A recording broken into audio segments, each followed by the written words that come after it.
It's time to wake up. La la hello. La la hello. La la hello. La la hello.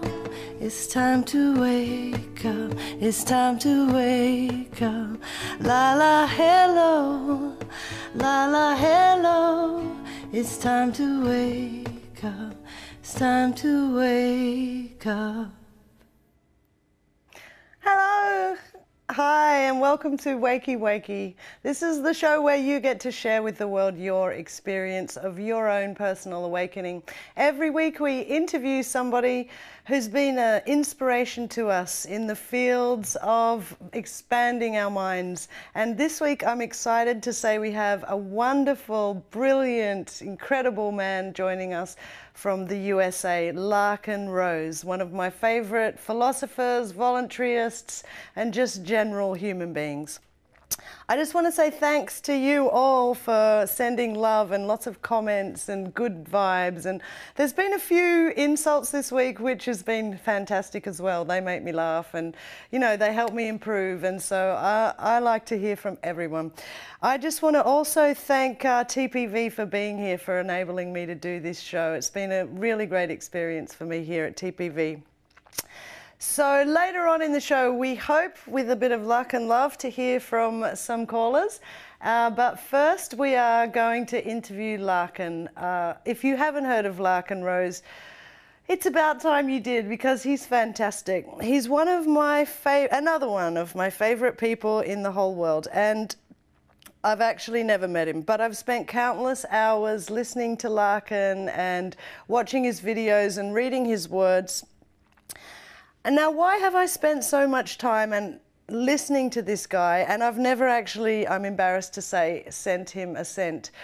Probably because I haven't had 10 spare dollars in the last 4 years living in a tent to buy one of his books, but I can't wait to read Larken's books. He's a writer, he's an author, he's an amazingly talented speaker.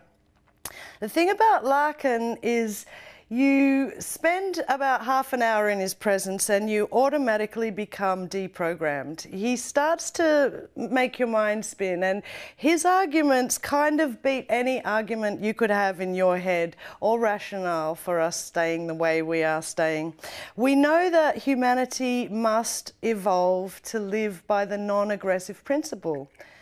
That's hopefully what we know anyway. That's where I believe we're headed. So yeah, if you want to hit me, I can hit you back. But in general, I can't hit you just to take money off you or control you or direct your actions. So what we need to do, Larken is the kind of person who makes it easy for us to see, is we need to dissolve all of the state authority and each become voluntarists, make everybody and everything that we do in society voluntary. What is a voluntarist? I think it's kind of a sweet new word for anarchists. Although anarchy is not a dirty word to anybody who knows really what the word means. The word means no rulers, but it doesn't mean no rules. Of course, we all still live under natural law and the laws of the universe, karma, however you call them. Treat others how you'd like to be treated, and hopefully the best will come back. So a question for everyone is, do you live by the non-aggressive principle? I would say you do, you know, if you think it's okay for me to smash my coffee cup over your head if you don't give me your sandwich, then either you're a 4-year-old, in which case you better tune out now because I like to swear a lot, or maybe you're a statist. Yes, I said statist, although it does sound a lot like a sadist. Anarchy means to be governed over, ruled over by some elite group, who I'm yet to meet one of them. So anarchy means no rulers. So of course we still live under these natural laws, but we learn how to treat each other, how we'd like to be treated. So before this show is up, I think if you're not a self-described anarchist or a voluntarist, you probably are already anyway. And I'd like us all to strive to live by the non-aggressive principle eventually, except those of us who still put on uniforms or wigs and think it's okay to use a violence over people on behalf of the machine called the state. Well, I actually think it's time that we all look at ourselves a little bit.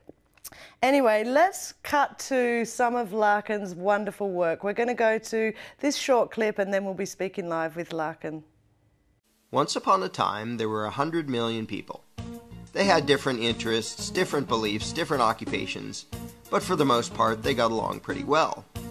Then one day, a gang of a few hundred people showed up.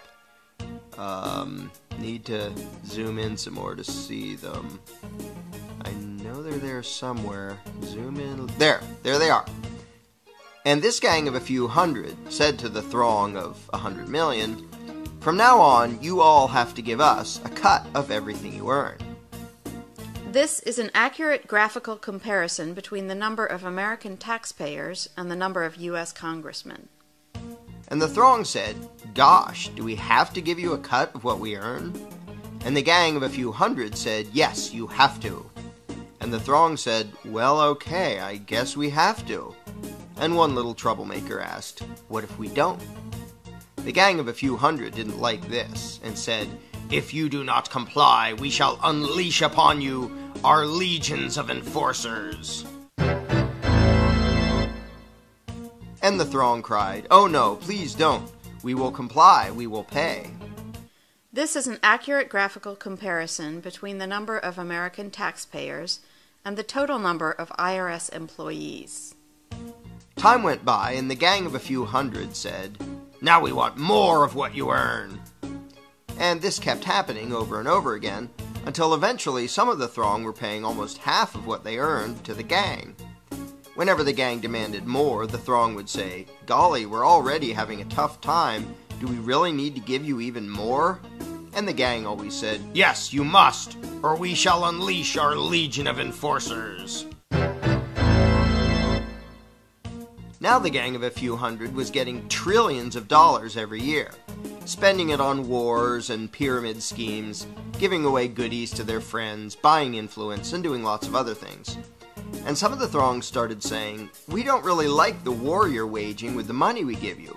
Do we really have to be paying for that?" And the gang said, "Yes, we demand it. Don't make us send out our legion of enforcers." And some of the throng said, "You're taking our money and giving it to huge corporations and giant banks, and some people who just don't want to work. A lot of these things we don't like." And the gang said, "We don't care. We will decide how to spend it. You just do as you're told, or else." And the throng said, "Okay, I guess we have to." But eventually the throng got so fed up, so angry, that they took a drastic step. One day they said to the gang, "We don't like what you're doing. We want a new gang."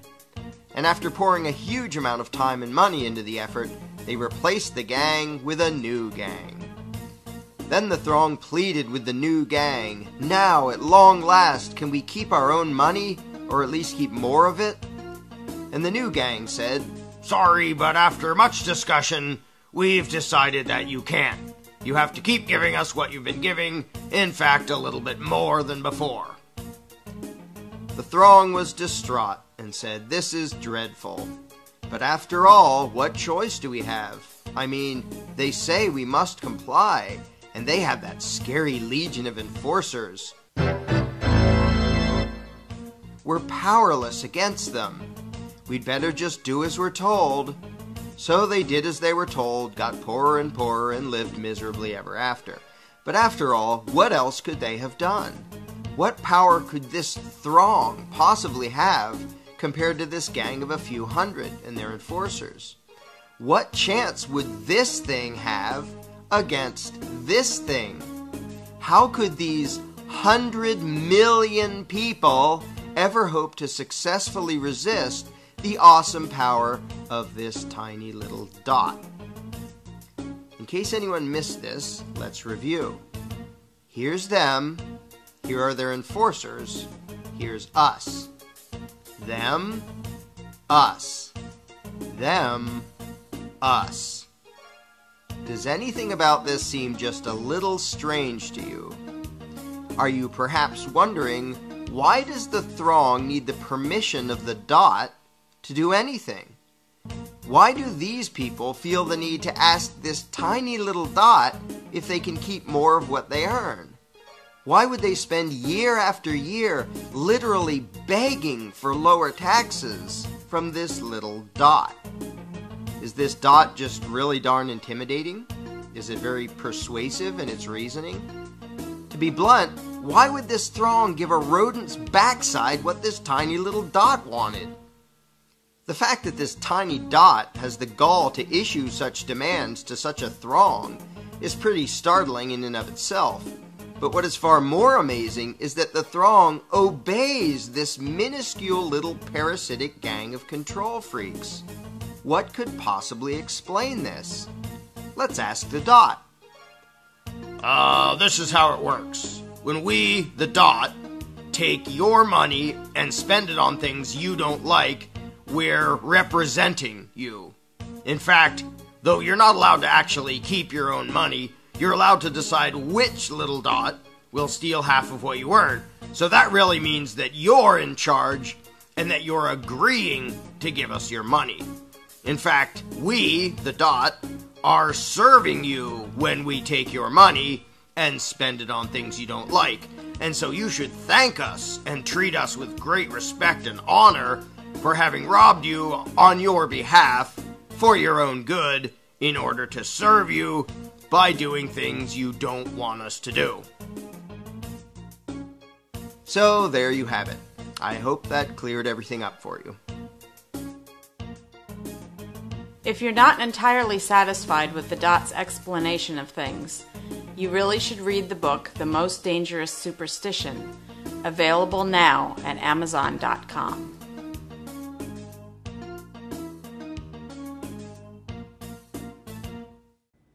Okay, Larken, what a pleasure it is to see you and hear you and have you on our show. It's a pleasure to be on. Yeah, and how are you today? Very good, very good. Been running around in circles doing stuff, but all set for a fun show. I imagine that you are a pretty busy guy these days. Everybody wants a piece of you, am I right? In different ways, I would say so. I'd say the feds want it a little differently than some of my supporters, but one way or another, yeah. The feds aren't worried about you. They secretly love people like you. Everyone who wears a uniform is cheering for you as soon as they get home and take their shoes off. Find that hard to believe, but I can hope. Well, okay, so you're speaking from experience. You've experienced the violence of the state. You've had time taken off you. How long were you in jail for? I got to be in a cage for a year. It was just over a year for not sending pieces of paper to the U.S. extortion racket known as the IRS. And you know, we had Sherry Peel Jackson on a few weeks ago, and she got 4 years, so I don't know what the hell she did, but yeah. Well, she was one of them, and she turned on them and grew a conscience, and she's an amazing person, and they really went after her because, you know, how dare you be one of the king's guards who turns around and says, I think the king is bogus. Okay, so Larken. They hated her even more than me. You've given me goosebumps in the first 30 seconds. That's worth at least £5. And unfortunately, we're not paying you today, but thanks for doing this for us. So tell me how jail was just quickly. I don't want to dwell on this time in your life. Well, I was in pretend jail. It was minimum security federal prison camp, they call it. Some people call it club fed. It's not that pleasant unless you're like famous and go to some special place. Mostly it was a gigantic, stupid waste of time. That's where they put all the people who everybody knows don't belong in prison. Yeah. There literally is an offense. They don't lock you in. If you walk away, they put you somewhere worse. Yeah. But there's no fights. It's not prison movie No stuff. anal sex? Sorry. That's No. I'm sure there is. I mean, where isn't there? Voluntary, there probably is there. I avoided that. And involuntary, no. That would be at the big place up the hill. You don't have to share that much personal stuff with me, but I just like to be an idiot sometimes. Oh God, that's twice now I have to address anal sex on this show. I had a person write to me this week because I was talking about the Dalai Lama last week, saying that anal sex is bad, and someone was like, "You're aware it's the highest occult ritual?" And it's like, yeah, I'm going to respond to that person soon. I just got to get around to it. So anyway, Larken, tell me how you started to think for yourself. Well, it was really annoying and uncomfortable and inconvenient. It was mainly a result of not liking to contradict myself when arguing with people. I was raised sort of conservative, constitutionalist, that sort of brand of statism.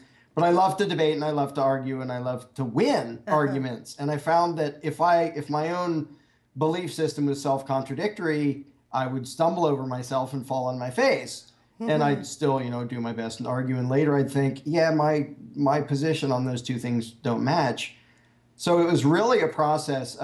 My wife, Tessa, and I would talk about things all the time. And basically we nudged each other off the cliff of statism and realized, we whittled down, because a lot of people say, well, I want government that just does A, B, and C. And then we said, well, it actually shouldn't do C or B or A. Oops, it's gone. Yeah. We just whittled away the contradictions and found out that what is left, the only moral, rational, logical position is anarchism or voluntarism. Government, the concept, is inherently insane. I don't just mean it's a bad idea practically.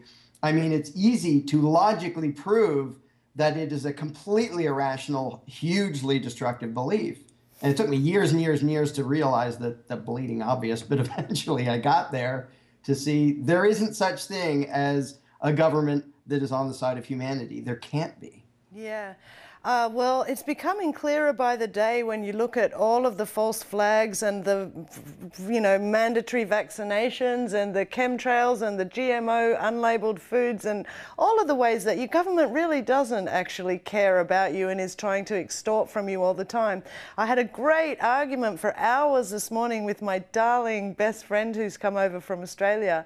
And she's been saying to me, we just sort of went at it. And, she's younger than me, so she's coming at me with a lot of the arguments that I used to come at when I would argue with people, So it's been really good for me. And I did get to a lot of frustrated points. And I kept sort of going, well, just wait till Larken comes on. Because, she's saying, well, I'm glad my grandmother can have morphine and I'm glad that I have police if something goes wrong. But I'm saying we don't have to stop helping each other. We don't have, there's still going to be bags of morphine around and people can still administer it just because we don't have a government, And it's sort of like we're all trained to think that if we don't have a government, we don't have anything. It's like going back to caveman times or something. Right. People imagine that whatever government does today, if it disappeared, nobody would do it. Yeah. And in some countries, that includes feeding the people. Now, in the U.S., nobody thinks we'd all starve if government didn't, run food production, because we've seen a relatively voluntary system do that. But people are always scared to give up the next step. They think, well, protection, whether it's from scary foreign invaders or local crooks, well, government's always done that. So if it doesn't, nobody will and we'll all be killed. And it's just a matter of being immature. It's like, being in a kindergarten class and looking to the teacher. And if the teacher walks out of the room, what on earth do we do? Well, you grow up. Yeah. And then you start to think and act like human beings instead of subjects of a parasitical ruling class. And we will use our own conscience and we will do what serves us best in the long run. This is what I was trying to explain. It's more painful for me to hurt somebody than for them to hurt me, in a way. So I don't like to hurt anyone, and I've grown to be that way. I grew up with brothers. They used to hold me down on the floor and sit on my head and fart on my head. So I used to punch them. I used to hit them over the back of their legs with cricket bats. I was violent a lot when I was growing up because I had to fight, with my brothers and my cousins just to sort of survive. And I learned that it hurt me more to hurt my brother than to let them hurt me in a strange way. Mm-hmm. And the thing is, most people have, at least to some degree or another, there's a wide range, obviously, have figured that out. In their daily lives, they already, even if they don't recognize the term, the non-aggression principle, they already abide by it in the vast majority of interactions they have with other people. But they've been taught that there's this magical exemption, that if you condone violence against somebody else by way of pushing buttons in a voting booth and crying to a congressman to do, then it's okay. Yeah. So and that's why I would ask people, like I would ask your friend, okay, you want somebody to have morphine.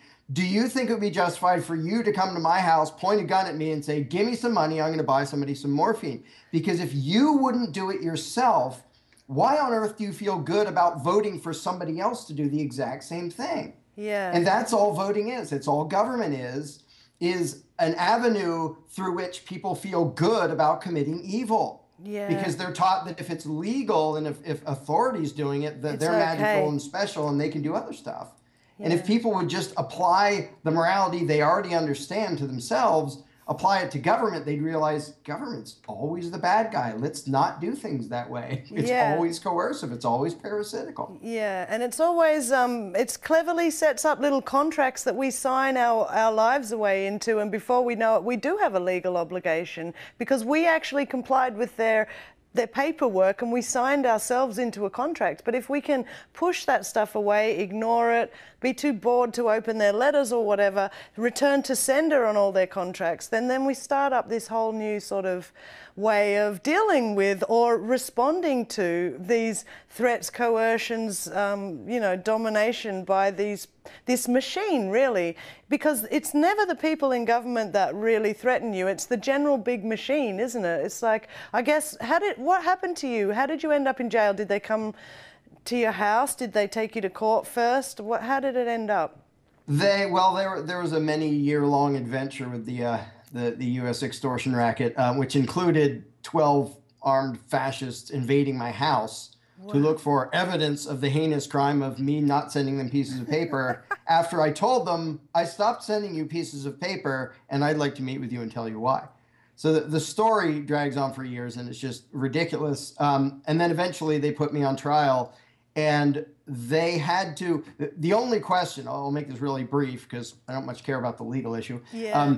But the short version is they had the burden of proof of demonstrating that I believed I was legally required to send in pieces of paper to file tax returns.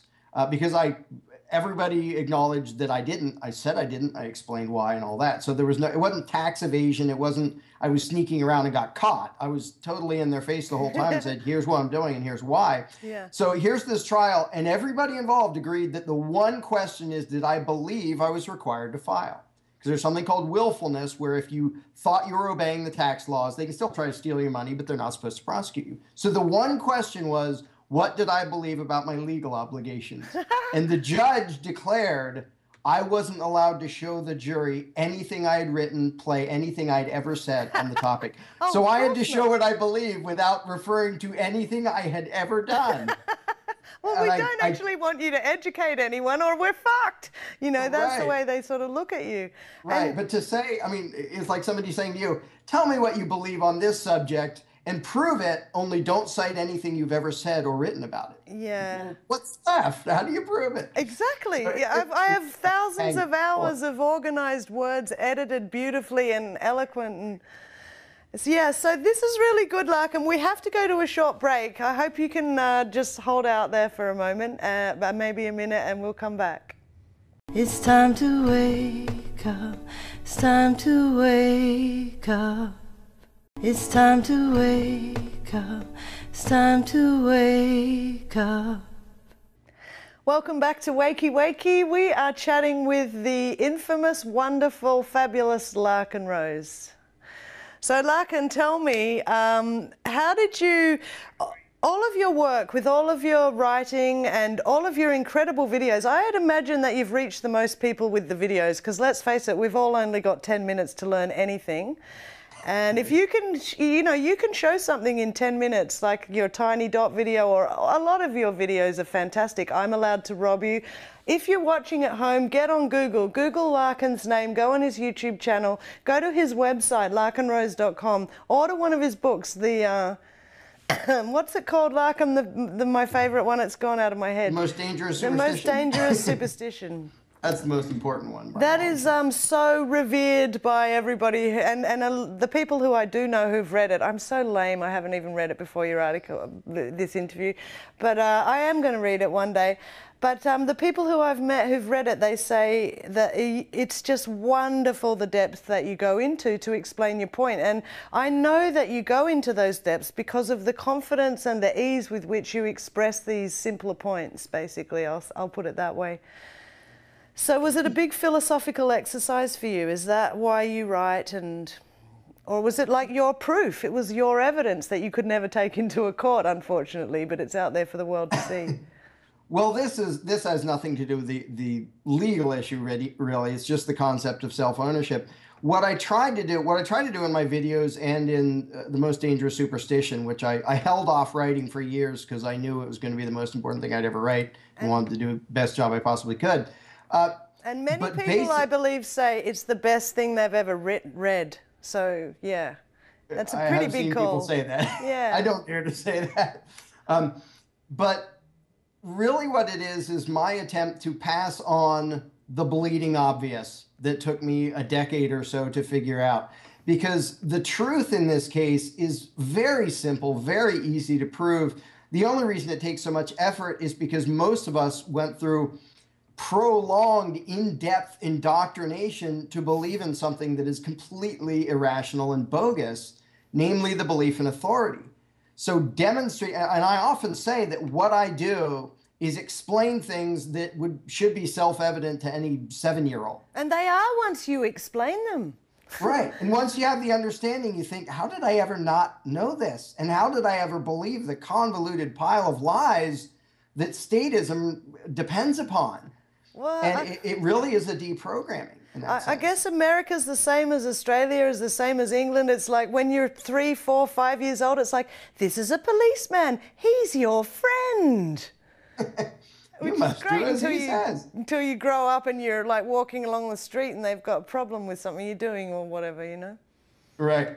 Yeah, authoritarianism is plaguing the whole world. It comes in different flavors and different levels of severity, but the underlying belief is the same. I mean, and you go back long enough and the authority used to be the church. These days it's almost always the government, but the underlying belief and the insanity of it has always been the same, and it is the biggest threat to humanity. It's why I call it the most dangerous superstition, because that's all it is. The belief that you can have an obligation to obey somebody outside of yourself in spite of your own conscience. That's what the belief in authority is, that, well, they have the right to rule and I have the obligation to obey. And we call it law, and we call them lawmakers, and we call them government. We say it's authority, and we have law enforcers. All the mythology that goes along with it that rests on this one insane idea that I could ever have an obligation to do what I think is wrong. And that's one of the ways to disprove government. Unless you believe that you have an obligation to do what you think is wrong, you cannot be beholden to any outside authority. Because if it says do A and you think I should do B, you either choose evil or you choose good. And if you choose good, you're saying they're not authority over me. I don't have an obligation to obey. And poof, then you own yourself. And then you're an anarchist. Yeah. And then the rest of the world thinks you're insane. Well, I always say all men do need to be, and women, we need to be governed either by our conscience or by the government. And so I choose my conscience because I've seen governments do terrible things throughout history to humankind. Right. And I often point out to people, because they say, well, I don't trust people. I was like, oh, well, first of all, you don't trust people to govern themselves, but you do trust them to govern others, which is a little odd. But the question I constantly ask people is, all right, let's play a game. I will list the number of atrocities committed by human beings in the name of authority. You list the number of atrocities committed by people just acting on their own. Yeah. I'll start with the 200 million human beings who were murdered by their own governments in the last 100 years. Your move. Charles Manson. Oh, that's right. He was mind controlled and handled, and he had yeah. Okay, so yeah, you win. Yeah. I think I won by like 200 million. Yeah, 199.99 million. I know, and that's the thing, is that I don't trust people either. I don't trust myself. I don't trust anyone anywhere. You know, my friend from Australia is here, and she's like, you know, she's scared for me because she's like, this is a terrorist organisation, and, you know, there's a black van driving past my van, and she's like, who? And I'm like, well, I'm a bit scared too, but it's okay to not trust. It's okay to sort of live in a little bit of suspicion until you do trust, because then the trust that you have with the people you love is a really beautiful and warm and real thing. Right, and a lot of people assume that because I'm an anarchist, it must mean I trust everybody. They say, well, it would work to have no government only if everybody's nice. And I said, well, the only thing I want to remove from society is the idea that some people have an exemption from morality, because that's what authority is. It's saying these people are allowed to do things that are bad. And the rest of us aren't allowed to do those things because we don't have the right, but yeah. Right, exactly. And to think that the logic of statism is just insane. It's, well, I don't trust people. I'm not sure everybody's going to be nice. So let's give some people permission to not be nice. Yeah. Because that'll somehow help. So it's not a matter of trusting people. I only just barely trust people to run themselves. As soon as somebody thinks that they are authority, as soon as they have a badge and a uniform and think they have special rights that the rest of us don't, that's the one I don't trust. Yeah. Because that type of person is the type of person responsible for 200 million deaths in the last 100 years. It's that it's that kind of person that's actually can be a problematic personality type when it comes to giving them authority, right? Yeah, sociopaths, are always first in line for a position of authority. The job description is boss people around and take their money. Who do you think's going to show up? It's like, I don't like spiritual leaders who accept followers. I've always been that way. And it's very similar kind of energy to, I don't want to take orders from anyone who likes giving orders and is weaponized and wearing a bulletproof suit. Right. And the beauty of the movement, if you want to call it that, of the growing number of people turning into voluntarists is we can lead by example. We can, make videos and write books and stuff to try to spread the idea. But this movement is not about, hey, everybody, come join me and be part of my group. It's, hey, everybody, be free. Run your own life. You own yourself. I don't want followers. If somebody is my follower, it's because they're not paying attention to what I'm saying. I'm saying you own yourself, follow yourself. Oh, and you're so wise, Larken. So to contrast that with every single political movement and a whole bunch of religious movements and say, if you will just come obey me, I'll make everything okay. And I'm saying, if you obey me, you're an idiot. Yeah. Obey your own conscience. Don't obey anybody outside of your own conscience, because nobody is ever going to violently control you for your own good. And every political campaign is somebody saying, give me power over you for your own good. And the fact that anybody ever votes means that they actually believe that telling somebody they're allowed to violently dominate you is going to improve your life, which is just insane. But that's what we were raised with, and it's still what most people think. And I just say, run your own life. You own yourself. I don't own you. I don't want to tell you how to live your life. I don't want to be in charge of you. I certainly don't want you to be my follower. I want you to pay attention just long enough to realize you don't need to be anybody's follower. Yeah, I agree. Now, I think we're going to another break. It's time to wake up. It's time to wake up. And we're back with Larken Rose today, speaking about being a voluntarist, governing yourself by your own conscience above all other authority. So, Larken, continue. This is where you consider yourself more of a philosopher than a rebel or an anarchist or anything. It's just thoughts we're playing with. Right, and to me, it feels weird. I never call myself a philosopher because this, so many things of philosophy, people think, oh, big, complicated stuff I can't possibly understand. And to me, this is what makes it challenging for people to think about, is that it's so simple, It is. but it contradicts tons of indoctrination. I mean, the idea of self-ownership, if you ask somebody, who owns you? Almost everybody says, well, I guess I own myself. Great. If you would just grasp that concept and extrapolate from there, you would be an anarchist too. Because you'd realize, wait, if I own myself, I guess a ruling class doesn't have a right to forcibly take my stuff to do stuff I don't like with it. Yeah. And it just all flows from there. If I own myself and you own yourself, I can't delegate to somebody else a right I don't have. If I don't get to rob you, I can't delegate that right to a politician. So I guess government doesn't have any rights that I don't. It all flows from the most simple, basic concepts. And again, the only reason I'm out there doing this is to combat the amazingly convoluted, irrational mythology and indoctrination that we go through to be taught to believe in authority. Yes. And the truth is painfully simple, which is why my videos are usually, any 7-year-old could go, well, duh, I get this. Yeah. It's not like really intricate logic and stuff. It's so obvious that I think one of the reasons a lot of them are popular and spread around because people watch it and go, that's so obvious and I don't quite know what to do about it because it conflicts with what we're taught. It reminds me of my mum. She's always like, it's common sense. And it's like, this is what this stuff is. It's common. It's our sense that we commonly hold, that we all hold of what's the truth. Right. And we're not talking about letting somebody with an axe chop up our family while we sit there and watch and wait for the police to come. We're not saying that if somebody's committing violence on somebody else that there's no retribution. But what we are suggesting, I think, is that people can live and let live. And if you're not causing harm or problems for anybody else, then what right does anybody have to extort it from you and everything else? Right. One of the most simple ways to say it is if it would be wrong for you to do something, don't ask somebody else to do it. And again, it's one of those rules that everyone says, well, of course, duh. Okay, well, now you're an anarchist if you actually believe that, because everybody who votes does it because they want government to do something they're not allowed to. And the flip side of that is people will say things like, well, without government, nobody would stop the murderers. And I say, really? You wouldn't? You would sit there. If somebody was attacking you, you'd say, well, we don't have politicians and nobody has a badge, so I guess I'm just going to sit here and let them kill me. Yeah. Or would you defend yourself and defend others? I would. I would And too. everyone says, well, I would, but maybe somebody else wouldn't. Well, how come everybody who votes for government says, I do this because I don't trust everybody else?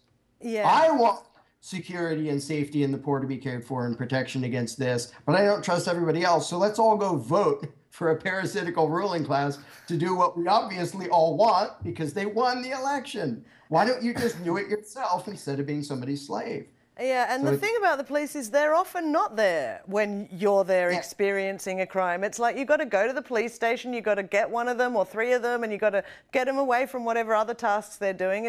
It's like we all have to sort of look after ourselves to an extent. And, you know, there's no reason why we wouldn't still help each other after a crime in a voluntary society. We'd gather together the men to go over there and sort out what happened with this or that, or, you know, we'd do what people have done for millions of years. Right, and it's just, no state doesn't mean no organization and no cooperation. It just means you have the same rights as everybody else. We have the right to defend ourselves, so we can organize to do that. But government enforcers imagine they have special rights. Yeah, the reason the cops aren't there when you need them if somebody's committing a crime against you is probably because they're somewhere else committing a crime against somebody else. Because they're the aggressors. The state steals a heck of a lot more than anybody else does. In the U.S., it kidnaps a heck of a lot more people than anybody else does. There are a million some people in prison for victimless crimes. That's kidnapping. Oh, I think there's a lot of very naughty marijuana smokers over there. Right, exactly. That's it. And then they get you to work for 10 cents a day, and of course they want everyone in jail. Right. Great little military-industrial complex racket they got going. But the idea that you have to give special authority for us to do what we all have the right to do is inherently contradictory. All you're doing when you do that is give certain people permission to be evil. Literally, that's all authority does, is it adds immoral violence into society. And that's it. Because what's inherently moral, you don't need a badge to do. Yeah. You don't need legislation. You don't need anything. Wow. And so how did you meet your partner? And were you just thinking commonly like that? Or do is it from going to Open Your Mind conferences, Free Your Mind conferences, or were you friends for a long time? Did you evolve together or separately? She was actually my best friend's sister, which is never supposed to work out, but that it actually... That is so sexy. We were both basically... sort of conservative, libertarian leaning, and we still don't know which one got to anarchism first. We sort of would nudge ourselves along and discuss things and again, just whittle away contradictions until we both fell off the statist spectrum entirely. But that took years, and I'm sort of embarrassed because now I see people doing it in weeks or months, sometimes days.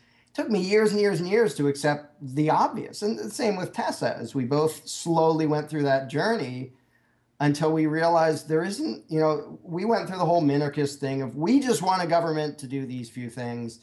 And then And I would, try to justify my own statism by saying, well, military is so important that it's okay that other people are forcibly robbed and threatened with being imprisoned to pay for it. And the same thing with the police. And then I'd have to look at it and say, well, yeah, that's kind of insane to say you should be robbed so you can be protected, which is the basis of conservative politics. Is we need to violently rob you in order to protect you. It's very similar. Yeah. It's very similar to we must kill people or they might kill us. Right. Exactly. A lot of our logic's based on that kind of insanity in our cultures. Yeah, and I used to believe that, and it's pretty embarrassing. And it's embarrassing that it took me years to just accept that when you remove all the contradictions, government does not fit in the equation anywhere anymore. Because all it is a thing with the right to do evil stuff. We don't need a thing with the right to do evil stuff. Whether people are inherently good or bad or a combination or whatever, giving some people permission to commit evil is not going to help. It's no more complicated than that. I love it. You make me feel so clear-headed just hanging out and talking. And so with your, your daughter's probably going to grow up and she's probably going to be like a head sheriff or something like that. Tax collector. A tax collector. Yeah. Oh, well, that's all right. I know you still love her. But so is it your full-time job now to go around and speak and give insight about this to masses of people? Yeah, I decided that after they robbed us blind and stuck me in a cage for a year and stuck Tessa in a cage for a month for the crime of being married to me. Oh, no. Yep. Not at the same time. We had our daughter Elissa, by the way. I know, that's a cool name. And she's going to be trouble, and she'll be a pain in the ass to her father and her mother. But you can't go wrong calling your kid Elissa. Right. Now, somebody we know once told us, we think Elissa might have a problem with authority. Yes, outstanding. We did our job. Yeah. No, my dad brought me up this way. I mean, he's clearly an anarchist in his own weird way, but he wouldn't know it if you tried to explain it to him. But he's always had that fuck 'em kind of attitude, which I really like. And I admired it from a really young age. And I think one of the things you say is that we are all... A lot of us, 80–90% of us without knowing it, we are anarchists, but we don't call ourselves that because we don't own a balaclava. We don't go running through the streets and smashing shit up. So I'm like, I'm not an anarchist. But actually, this is why I mean the word voluntarist is so sweet, because most of us recognize that we have to want to do whatever it is that we do in this world. Whatever we put our energy towards, we have to want to put it there, or otherwise it's not going to be very good energy. Right, and I often say that a lot of people are what I call default anarchists, which is they are that, they just don't know the terminology and haven't thought it through yet. But they believe in disobeying authority when it tells you to do bad stuff. They believe in self-ownership. They believe in freedom. And most of what they hear anywhere in the media and school, the option that's closest in that direction is let's have a little parasitical violent ruling class. Yeah. And they never hear, well, have none. Or let's have a better one. The one we've got at the moment is just not quite good. We need a new one. Right. We just have the wrong guy on the throne. Yeah. One of my videos is called "If You Were King." Like, if you were in charge of the world, think how great it would be, and goes through why. No, actually, it wouldn't be. And if you were in charge, the first thing you should do is quit and stop trying to be in charge.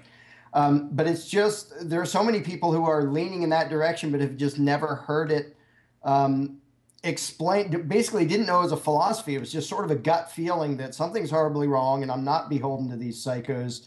And then when they see it put into a comprehensive, set of principles, then they go, oh yeah, duh, that's what I've been my whole life. I just kind of didn't know it yet.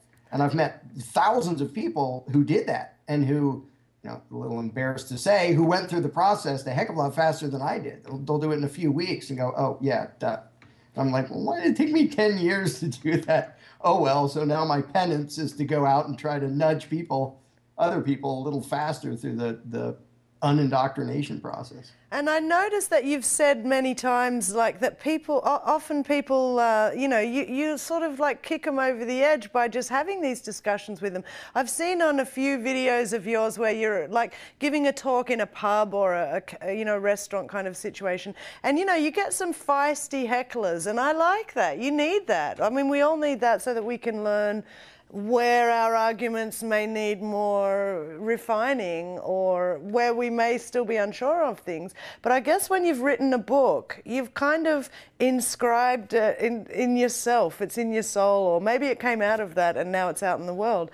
So you must be sort of feeling confident, and I'd say you're one of the most sought after speakers on the subject that I know about in the world. And to me, the main frustration is that the best way I know to do it is actually not by saying stuff, it's by asking questions. And it's hard to do an interactive questioning thing with 1 billion people at a time. You can write a book and send it to a bunch of people can watch a video or read a book. But really, the most fun, and I sort of want to do like a statist intervention series, but I'm not quite sure how to do it yet, to go through the conversation with people, because it's really because the belief in statism is inherently contradictory. It's not just, I want it this way, you want it that way, and we throw rocks at each other. It's that there is nobody who believes in government who is consistent inside their own head. Nobody. And I wasn't when I believed in it either.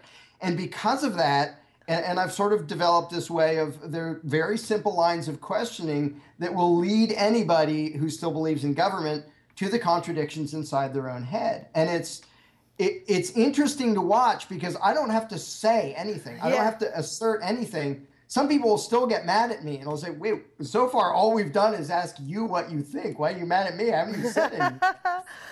Because once... Yeah, go. Sorry. And I did this myself. This is the process I went through myself. Once they see the contradiction in themselves coming up, they get scared and they start to think, yeah, that doesn't match. What do I do? And sometimes I'll just say, well, get back to me sometime if you want to think about it, or, you know, we can keep arguing now, or whatever you want to do. But just simple lines of questioning to show the contradictions in somebody's head, because nobody wants to say, well, I believe A, but I also believe B, and the two can't possibly coexist. And that is always the case with statists. Yeah. Everybody who believes in government has contradictory ideas inside their own head. And when they're gone, so is the statism, and suddenly you're an anarchist. I didn't even get to be an anarchist by deciding that it would be better to not have a government than to have one. I got there the way you get to realizing Santa isn't real. There's no Santa Claus, so there isn't. It's not, I want to abolish Santa. I'm not going to go to the North Pole and overthrow him. I just want people to grasp the fact that Santa's he's not real. And we better start dealing with life as if he's not real, or really stupid things are going to happen. And a lot of people react like you have told them Santa is not real when you tell them the government's not real. They're like, no, Santa's not real. You know, it's really hard for us all. Yeah. Yeah, and it's provable, just like Santa. It's logically provable that government cannot be legitimate. It's not just a matter of, on a practical level, it's destructive and evil, although it always is.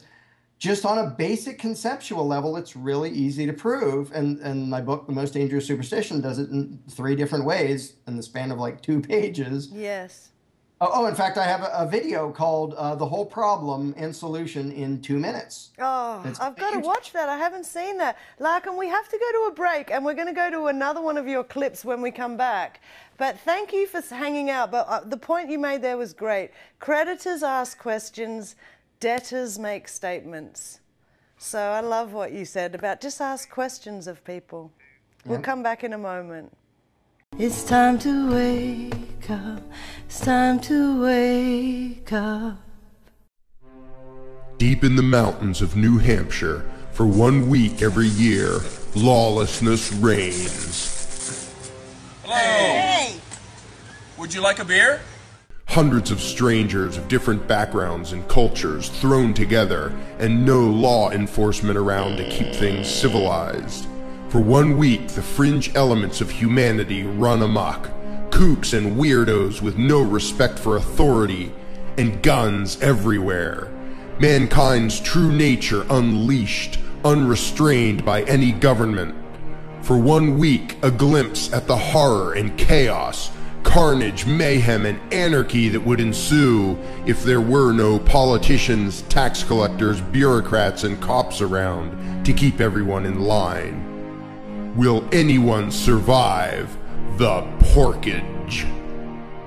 Rated PG-13. Some material may be existentially disturbing to conformist dupes who still believe the state is propaganda. Absolutely shocking and scary, isn't it? The violence, the predatory nature of humans. As soon as there are no police around, we just want to eat each other. Well, not really, do we? Not exactly. Apparently not. Well, I always say if you've ever been to a music festival with 100,000 people for 5 days and there's about 3 police there, we don't all kill each other. We don't all run into each other's tents and steal each other's stuff. You know, in fact, actually, people are pretty good in general if they're not squabbling over the small amount of spoils we're allowed to share. Right, and it's ridiculous that everybody says we need government because they don't trust everybody else. Well, if everybody says that, like a society of nasty, evil people would not appoint a group of people to make them be nice. Exactly. The only reason people want that is because they want to be nice to begin with, in which case you don't need that, especially because all you do when you create a government is tell some people, like I said before, you guys don't have to be nice. You're allowed to rob us and boss us around and cage us for non-violent things.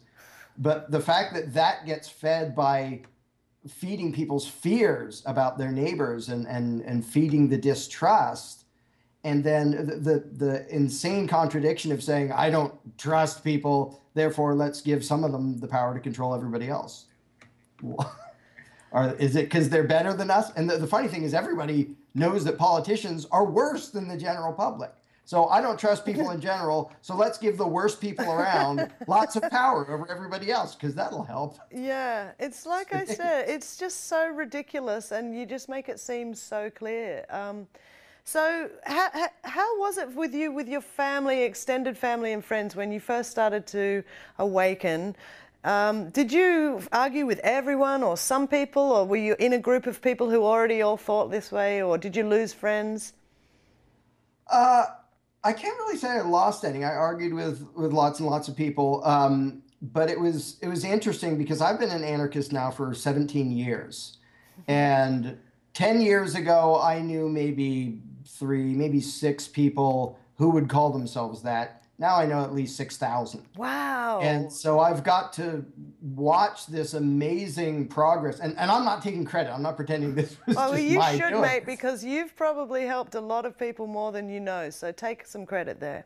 Well, I've done what I can. I may never know, how much or how little an effect I have. But to be where it used to be that if you said that, almost everybody would freak out and say, you're insane and evil.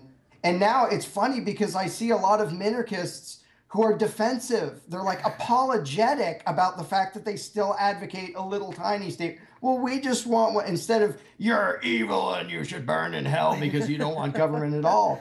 So it's been amazing to watch the massive shift going on. I mean, the majority is still indoctrinated statists, but this is spreading like wildfire, and a lot faster than it was 17 years ago, where there were, 3 people I could talk to about it who wouldn't think I was the root of all evil.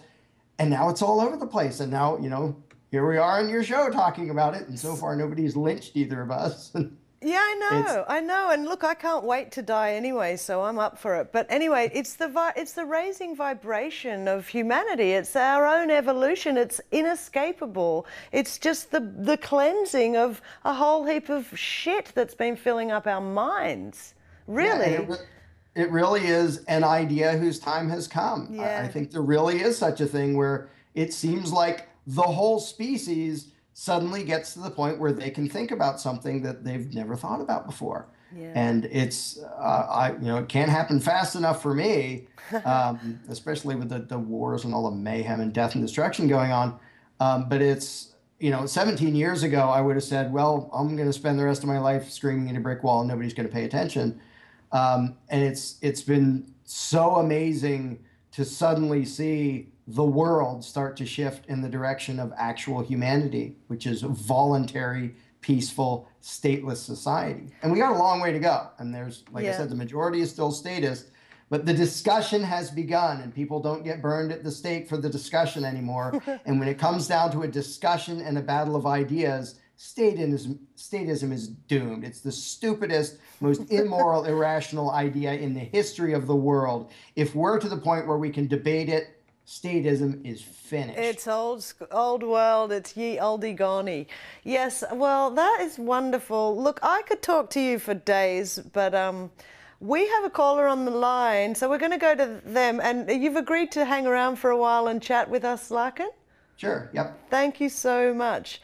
Do we have Bob there? Good morning, darling. Oh, my love. Bob, I'm so glad you're alive. You put out a bit of a scary Facebook status the other day because Bob lives on a yacht, Larken, up in the Whitsunday Passage in Australia, which is like heaven on earth. And he's one of our wise, he calls regularly to the show, and he gives us a lot of genius sort of insights. So it's nice to still have you with us, Bob. Yeah, I'm grateful to be here. And do you know Larken Rose, Bob? No. Sounds Larken Rose, Larken Rose. Good title for a song. Good name for a band. I might start a band called Larken Rose just to up you. Do I get some of the proceeds? Absolutely. We'll give you... G'day, Larken. How are you? Good. And do you want to ask Larken anything about voluntarism? You sound like a voluntarist to me, Bob, living there on your boat. I'm not sure what the term means. It just means you want to volunteer what you want to volunteer, and you don't want to be coerced into anything by any external authority that believes it has authority over you. Okay. Well, I'll give you my take on that. Good. Because, all I can ever do is share my story, share my truth. That's all I know. And I believe we're all sovereign.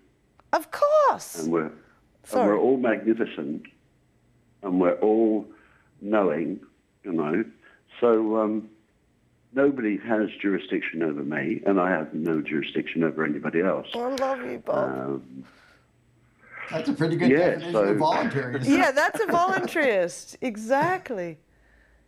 Yeah, and for me, it's all about conscious living, and I know who I am, and I know I am sovereign, and my sovereignty does not depend on the existence or non-existence of some piece of paper. Exactly. It just comes from my inner knowing. I know who I am, and I wish I could sort of, just share it with everybody, because if I can do it, anybody can. Absolutely. Yeah.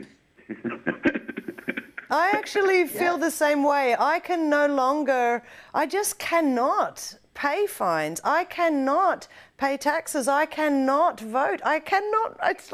It's the same as me going down to the shopping mall at Christmas time and putting in a vote with Santa. I know Santa can't do anything about my dreams and wishes. So it's the same for me. I won't go to a polling booth in any country, anywhere. I mean, and the ways that I have to be not complying, that's just my soul's acceptance that stuff is all bullshit. Is that how it is for you, Larken? Yeah, and the term I use for individual sovereignty is self-ownership, which is the same thing.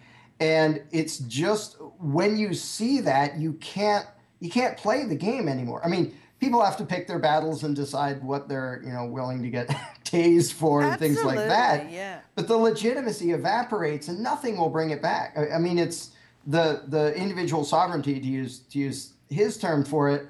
It's just a natural, obvious thing, and it takes a massive amount of indoctrination to train kids to stop seeing themselves as self-owning, sovereign individuals, and to train them to think that they're beholden to some authority, whether it's a teacher or a government or whatever it is, or a church.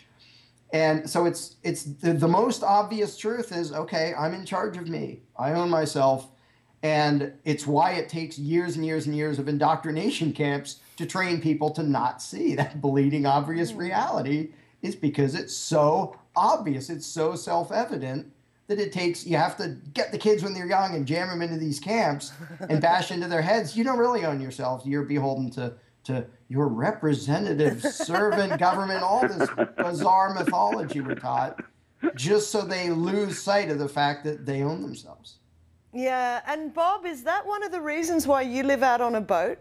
Does it enhance your freedom? Or, I mean, obviously you have these inner knowing, whether you live in a house or a boat or wherever, but is that, like, how did you come to be, to know this, Bob? I think actually moving on to the boat was not a conscious thing. It was just following my inner knowing, following my intuition. But being on the boat has put me in a pretty unique position because for the last 4 years, there are no man sounds. So I have a natural silence around me, and I'm very close to nature, and, I'm rocked to sleep by Mother Nature. And it's the silence that I've manifested in my life that has allowed all this stuff to come in. I really agree with what Larken was saying. It's all about personal accountability for me. I am totally responsible for everything in my life. My wants and needs, the life I manifest, I am totally responsible for that. And if I want to know what my right is, and I only have one right, and everything else stems from that, I just have to look at a tree, or a dolphin, or a cedar, and my right is the same as their right. The right to thrive unfettered by anything except natural law. And for me, that means where do I fit in the food chain? If I jump in the ocean and get eaten by a shark, well, fair go. That's where they live.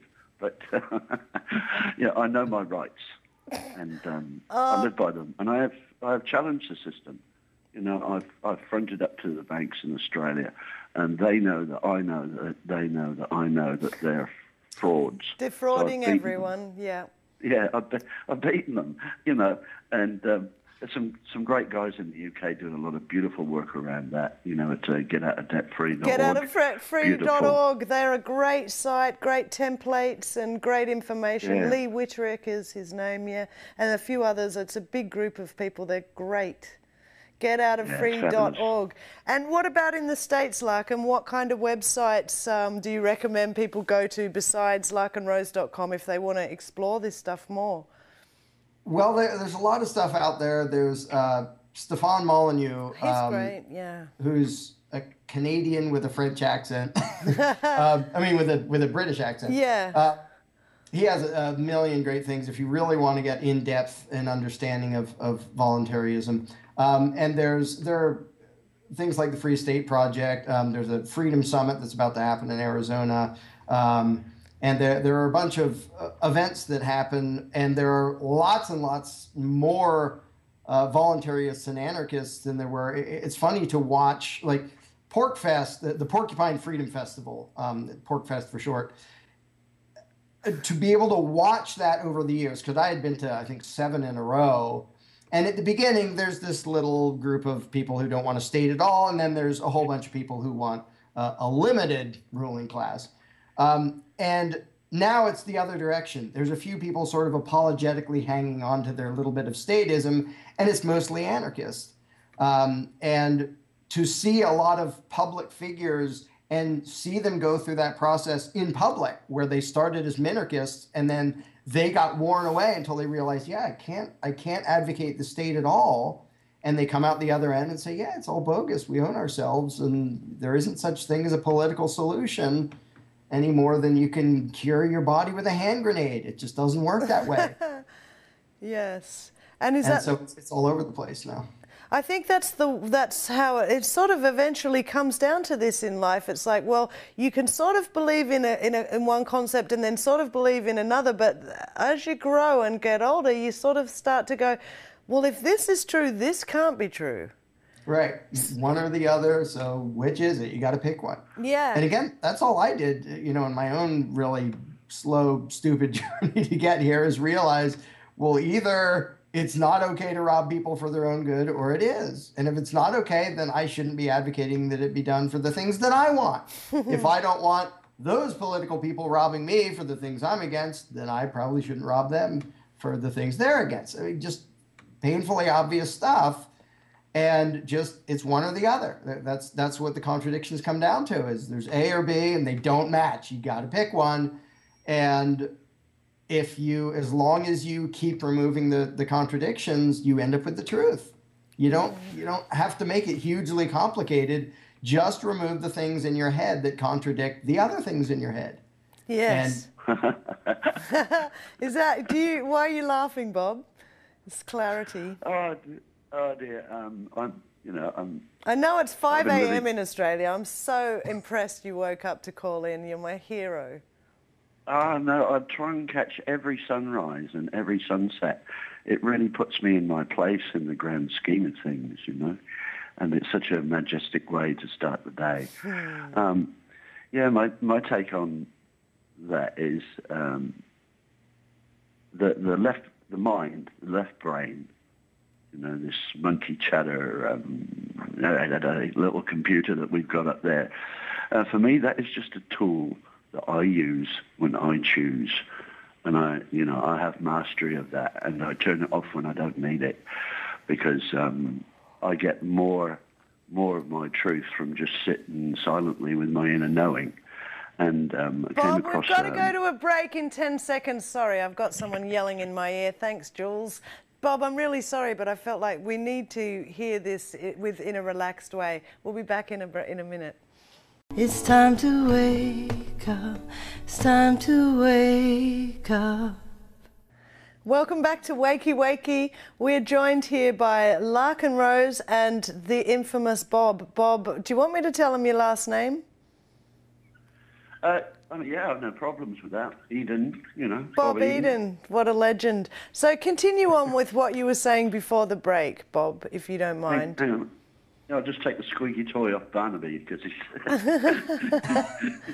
Barnaby's his dog. What was I saying? We were talking... we were talking... I've got it. The left brain. For me, the left brain is just a tool that I use when I choose, and I have mastery of that. Just like every other aspect of me, I just view them as tools that I use when I choose. So I turn the left brain off, unless I have a need for it. And since I've sort of developed that skill, I'm able to sit, just in my silence and inner knowing, and lots of great stuff comes through. A phrase that came through the other day was just brilliant. Eckhart Tolle, and this one's magnificent. This should be carved on every wall in the world. I thought you were going to say every human's forehead. We'll put a barcode there next to the chip implant. Anyway, the quote from Eckhart Tolle was, "Totally let go of the need to understand anything." Totally let go of the need to understand anything. Because, I look at a flower and, wow, it's a flower, it's beautiful. I don't, I'm not worried about what genus it is or the stamens, this blah, blah, blah, blah. For me, the mind is a distraction, and it's a distraction from our chance, our opportunity to connect with our inner knowing. And our hearts. And I actually think there's so much in that. Like, they baffle us with bullshit. And that's why I think this is for you too, Larken, that it's really hard for us to find our feelings on these subjects for years and years and years, because we are dealing with our thinkings about, if we don't have authorities, might happen, and this might happen, and this might happen. And it's like, well, it might happen. But it can't be that much worse than the way we're handling life on Earth as a species right now. Right. I don't see dolphins worried or whales worried. I don't see them stressing out with their time managers and they're just totally in the moment, aren't they? Yeah.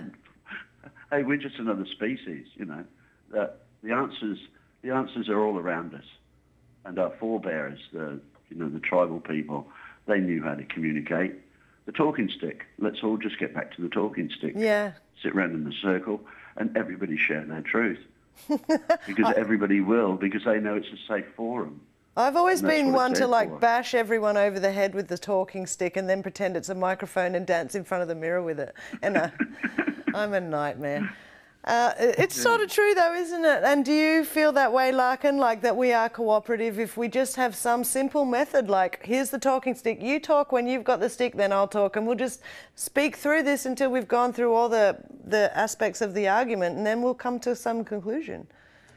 Yeah, and I deal with the intellectual, logical side of stuff a whole lot, but really what it comes down to is we have inside ourselves everything we need. Our conscience, our moral code comes from there, and it's almost always true that the deceptions and the enslavement come from playing with the intellect and deceiving it in all these twisted ways. Like, somebody filling out their tax return, I say, do you really think that you need to read thousands of pages and do this to be a moral person? I mean, does your inside really tell you that to be a good person, I have to fill out a Schedule C and a Schedule SE and a 1040A and a... Yeah. Like, does that feel like being a good person to you? A lot of people do get off on that stuff. I remember when I was young, I got this sort of sense of satisfaction when I faced those 10 pages of boring shit and filled them out. And, I sort of got off on it. In a way, I was kind of like, oh, I'm a grown-up. Look at me go. Oh, I'm just like mum and dad. But then over the years, you start realizing, well, I'd rather cook, I'd rather read, I'd rather play guitar, I'd rather do anything but read this boring shit. And it's like they're stealing your life off you. And, I actually think when I sense a need around me from anyone, if I have what can help them fulfill their need, I'll give it. And people do that for me all the time as well. And so I think that we have this within us, this urge to help, and that we don't need to be told how much to pay when, and the idea that no one will help anyone if we don't steal enough fun. Right, which is a huge lie the tyrants live off of, is we're all untrustworthy and evil and malicious and stupid and everything else. We couldn't possibly get along if not for them being so nice that they're managing society for us. And it's just the most gigantic lie that, and part of people seems to totally understand it. I mean, if you ask people, do you think politicians make the world better? Nobody says yes. Well, then why do you want them to have power? Well, we kind of need, they speak of it as if it's some unfortunate necessity because they've been convinced that we're all stupid and evil and only by the good graces of a ruling class do we even know how to be civilized, which is the exact opposite of the truth. Yes. A ruling class is the opposite of civilization. It's violent domination. Exactly. Civilization is peaceful coexistence. Bob, is that why you live out on a boat? Do you get the shits with society? Do you get pulled over by the cops? Or are you living in a small town and everyone knows you and they go, oh, Bob's all right, leave him alone? Or why do you like to live out there on the water besides to be in nature? I'm Cancerian. Also, I'm a ship's captain, and under maritime law, anybody that tries to come on board is a pirate. So,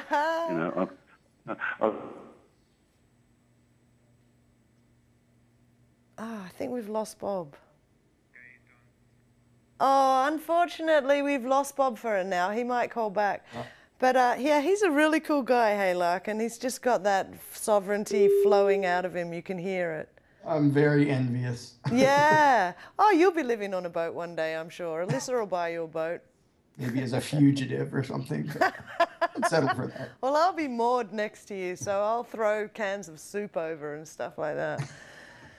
And so, Larken, has it been for you, what's been the process? Are you afraid of anything anymore? I mean, you mustn't be that afraid. You're taking on the most massive system machine there is on the planet with gusto. There are things I hope don't happen, like me getting killed and stuff. Yeah. But there's an amazing freeing that comes with accepting self-ownership. Oh, it's and worth realizing, I think there's a Robert Heinlein quote. I'd mess it up if I tried to do it. But basically, the worst they can do to me is kill me, but they will never own me again. Oh. And that is so much more freeing than feeling beholden to any master that I don't, death, I hope it comes later rather than sooner, but I'm not anybody's slave. And I tell people, when I was in a cage for a year, I was still freer than most of the world because I understood that I own myself. Most of the people on the outside haven't figured that out yet. Yeah. And the reason I do what I do is because I want them to figure that out, to release the goodness and humanity that's in them, because I don't want anybody to be a slave.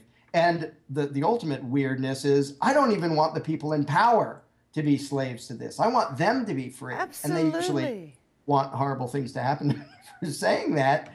But the people with badges and uniforms, put it down, go be a human being, start being moral, start being responsible, because you don't have to be a slave to this either. And empower yourself to create a new life. If that's the only job you've ever done, if that's what your father and grandfather did, then try something different. I would subjugate myself. I would do a shittier job. I would do anything just to change it up a bit, because it must be incredibly hard on the soul of somebody to fulfill these horrible duties that the government inflicts on people, because you have the backing of the government, because your soul is still the one responsible at the end of the day. If you're an asshole to a human being just because that's what the law says, you're the one who has to take that to your deathbed, to your grave, to live with it every day of your life. You're the one that's going to show on your face, who you are and how you've treated your brother and your sister. So I feel so much for those people. In fact, I want to mention your Josie the Outlaw series stuff that you're doing at the moment, Larken, with Josie on YouTube. Stuff like Message to the Police. What are the other ones? Why Good People Should Be Armed was one of the early ones. There's When Resistance Becomes Duty. Yes. And then there was On Being an Outlaw, which is a good introduction to basically why conscience matters more than obedience to a ruling class. We just came out with one called A Prison by Any Other Name, about the education system, as in the authoritarian indoctrination system. And there's one about jury nullification. And we're going to go to a break, but we'll talk about this more after the break. But can I just ask you beforehand, did you write these scripts, or are they Josie's? Because I can hear your language in there. Maybe it's just because I've listened to so much of you. A lot of people assume it's mine because they don't yet know Josie. But she's Josie cool. and I, we co-write all of it. And it's amazing how many times we say the same things in the same way. We only met like less than a year ago for the first time. And she didn't get it from me, but it happens to match perfectly. So it's both of our message. Okay, we've got to go to a break, but just hold, please, Larken. Thank you. We'll be back. It's time to wake up. It's time to wake up. Hi, welcome back to Wakey Wakey. We are interviewing Larken Rose, and hopefully we'll have Bob back from the Wit Sundays. Bob Eden, thanks for calling in if we don't hear back from you. So Larken, this stuff you're doing with Josie, it's wonderful, and it's going to attract a whole new audience. And, it's great to see a ballsy young woman, and it's great to see that information coming out of a woman giving a message to the police saying, I don't accept your authority, gently but lovingly, but seriously. And these police, how must they feel about doing their jobs, knowing that our consciousness as one is rising? Well, it's amazing because a lot of current and former police have responded very positively to it, because it basically, the main point of the video is at what point are you going to draw a line and say, I'm not going to enforce that. I'm not going to do that to another human being. And I think a lot of badge wearers, they don't have a line. They'll do what the Nazis did and what Stalin's thugs did and what the rest of them did. And, well, I'm just obeying orders, so you can't blame me. But we want to give people an opportunity to be human. They have a badge, but there's still a human being in there somewhere. And I've been happy about how many people in law enforcement in response to that. Some say, well, I'm not sure I totally agree, but you do have a point. To see the humanity coming out, and the whole Josie the Outlaw project. First of all, Josie herself was entirely the inspiration. I met her, and I wanted her to help me with a different project. And after talking to her a while, I said, let's get you out there, because your message is more important than the thing I was going to do right now. because it gets to a whole lot more people, and we're seeing it get to a whole lot of people who I'd never gotten to. I mean, she had, after a month, she had 500,000 video views. Yeah. She already has, I've been on YouTube for 4.5 years. She has way more YouTube subscribers than I do after a month. Yeah, that's cool. I think maybe she's less threatening as a woman, or who knows. And she's young too. I mean, she's beautiful as well, and that always helps because we love to hear from people who are sort of self-possessed. Yeah, and she's confident. She knows what she's talking about. She believes in it. She's passionate, but it's presented rationally and politely, and you know, she doesn't scream at people and things like that, except when they deserve it. But it seems to be working really well because our goal from the beginning is, you know, it's one thing to talk with people who are already like-minded. There's 7 billion people out there who need to be unleashed. They need their humanity set free from the chains of authoritarianism. So our goal was to let's make a message that can get to the other 7 billion who haven't thought about this. And we're not at 7 billion yet. Yeah. But I've been very happy with how quickly it's spreading and being reposted by people all over the place so far. And I think very quickly she's going to dwarf me, and people say, I've never heard of Larken Rose, but Josie, yeah, she's awesome. No one could dwarf you, Larken. I don't care what you say. She already is, and I'm happy about it. I love know it. You are, and that's what makes me love you even more. No, you're fine. Better ambassador to voluntarism to the rest of the world than anybody I know. And I, after meeting her, it quickly occurred to me, you're the one who should be out there. Well, that's and what she doesn't even like the camera. I don't know if I should even say this. She doesn't even like being in front of a camera. She's not someone who's in it for glory. Yeah. But she believes in this, and she's changing an the world. Messenger. Yeah, and I'm glad she has you as her supporter and helper, because together you've made something wonderful. And I'm glad we have Bob back again from the boat. Thanks for calling back, Bob. I don't know what happened. We probably had, you know, some problem in the technology. But Bob, you are, for me, one of these people who is living it. You're living your truth. You're living your own anarchy or your own freedom. And you can hear it in your voice. You can hear it when you make a 1 or 2 or 3 word comment on my Facebook. There's so much that you are giving out and changing people just by being yourself. Are you there, Bob? Can you hear me? Yeah. And for me, I truly believe it's the way forward. If everybody could just get to their inner knowing, more people that find that place and just let their light shine, then that feeling is like contagious. And I experience that every day of my life. When I go ashore, I just greet people. You know, the next person in my community is the next person I meet on the street. And so it's, g'day here. It's going to be a ripper, isn't it? You know. Yeah.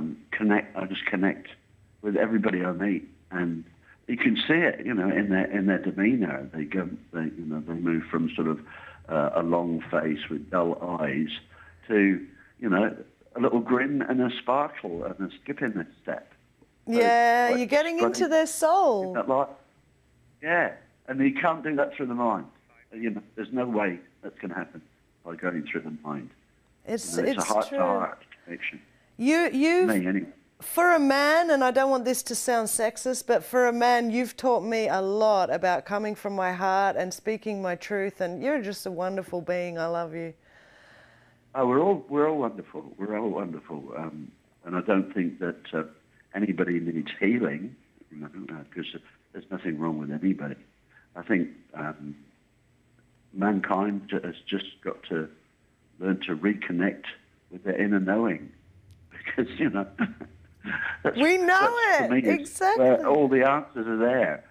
They're all there, and they're all simple, and that's been my experience. Thank you, Bob. Well, our show's nearly up, so we actually have to go, Bob, but thank you for coming, and thank you for meeting Larken and sharing some time with us. No worries, Bob. No worries. It's been an honour and a privilege, and I look forward to catching up with you. Bob, when I'm back in Australia in a month, I'm going to bloody ring you, and I'll probably get on my push bike and ride up there and come and swim out to your boat. Can't wait. Love you, darling. I will. All the best, I really will come and visit you. You've been a gem. Okay, thanks for the call, love. We'll speak soon. Yeah, I'd just like to say one thing in closing. I'd just like to thank you all for your greatest gift, and that is your time and your attention. Namaste. Namaste, my brother. Now, Larken, before we finish, do you want to tell? Let's promote your books, your favorite stuff that you are proudest of, and tell people larkenrose.com. Look at Larken's YouTube channel. What else do you want to tell people about Larken that you've got in the pipeline or that you've created that you're proud of? Or well, I'd say the most important thing I've ever written is the book, The Most Dangerous Superstition, which I'm thrilled by how many people have read that, including people already in the freedom movement who said, well, I didn't really think I'd get anything, but whoa, the world suddenly changed in my eyes. And again, this isn't because I'm so wise. It's just because I went through the process slowly myself, and I'm trying to, nudge others through it, just like other people nudge me through it. Yeah. I'm buying your book for somebody for Christmas. I'm going to read it, and then I'm going to just hand it on, of course. But I really, for Christmas, that's months away. But you know what I mean. I can't wait to go through the nitty-gritty of your work. Mm-hmm. But yeah, go on. YouTube videos, I think, are a really fun way to start people in the direction of thinking without, because if you say, here's a 200-page philosophy treatise, people go, no thanks, I'm kind of busy. But a 5 or 10-minute video, people can handle.